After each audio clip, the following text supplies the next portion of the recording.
a bridesmaid. Like I said, I've done it a lot of times. Clap if you've been in a bachelorette party before, or if you've been a bridesmaid. You don't have to be a bridesmaid to be in a bachelorette party. There's a lot of people who've been in bachelorette parties. And here, after doing so many, here's what I've learned, is every bachelorette party can pretty much be described as the cast of Forest Gump. I hit one lady real hard, all right? Here's the thing. Every bachelorette party can be described as the cast of Forest Gump. This sounds like a stretch, but it is not, I can assure you, all right? Because there is somebody in the group that plays every role, like in Forest Gump. For instance, you get the forest, all right? And you don't know which forest you're going to get. You get a forest, and it's not the cool one that like meets a president. No, you get the runner. Some point in the trip, you look around and you go, where's Amber? And someone goes, last time we saw Amber, she was a running. I don't know where the hell she's been. She's been gone forever. She comes back with a beard and a ping pong trophy. Every group's got the Lieutenant Dan. That's the bitch who can't hold her liquor, you know? She's drank too much, and all of a sudden, she ain't got no legs.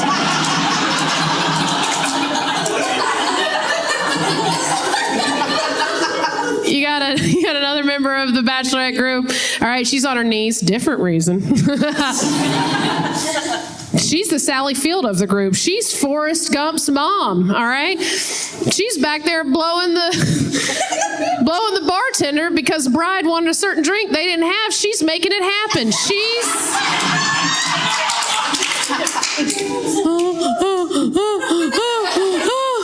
She's getting her what she wants, all right? That's what she's doing. There's Forrest Gump's dad.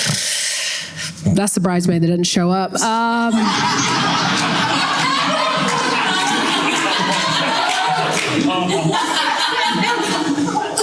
Every group's got a Bubba. This is a bitch who won't shut the fuck up. This is the girl in the group that you cannot ask to go to the bar to order everybody a drink, right? Because 30 minutes will go by. Everybody will be sober. We're all waiting for a drink. You go up there to catch her at the bar, and she's just like, well, that's why vodka is kind of the shrimp of the bar.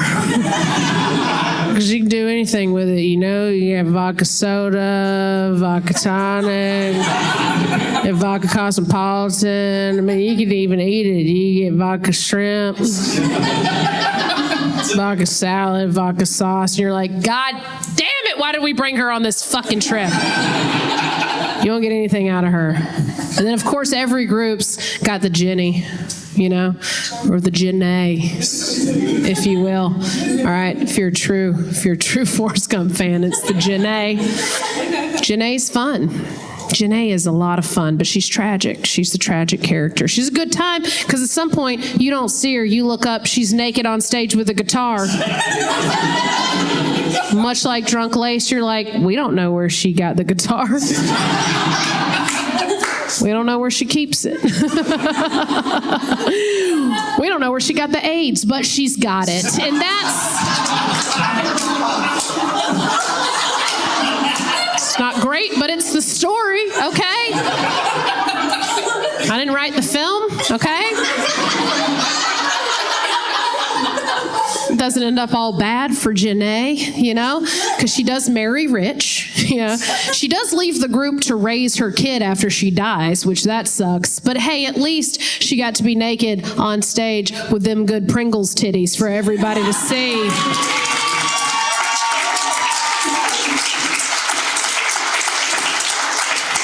Much like those fucking poodles I lost to. Here's the thing, I'm so beyond grateful that I get to do this job. This is insane to even call this a job. It is the best job on the planet. I've been doing stand-up comedy for 12 years, performing all over the country, like I said earlier, and this is the fucking best. If I would have never made it into stand-up comedy, my life would be so different. All right. I wouldn't be here in this theater with all 50 of you.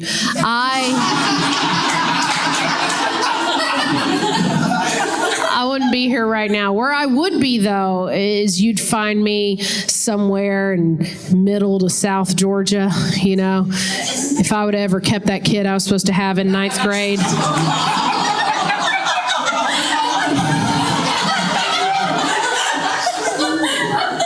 I'd be somewhere in middle Georgia outside of a Holiday Inn Express, you know, just leaned up against my Trans Am.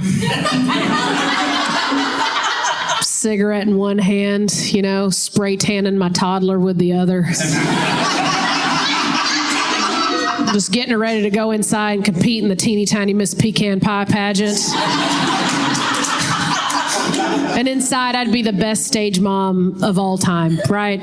All this energy would be used to be pumping up my baby girl. You know, inside, I'd just be like, sparkle, baby! Yeah!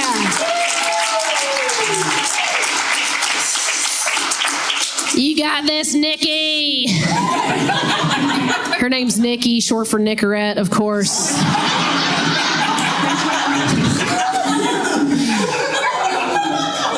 Don't forget what we worked on, Nikki, all right? On stage, you got to do pretty feet, Nikki, all right? On stage, you got to look like a bucket of chicken, just 2 breasts and a thigh. Good job. All right, baby, good. Tootie tape looks like it's supposed to be where it is. All right, that's good. When it comes time to her talent, you know, I'm cheering her on, doing her talent with her off the stage.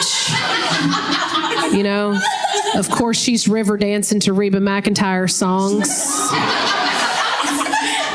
The one about prostitution, obviously.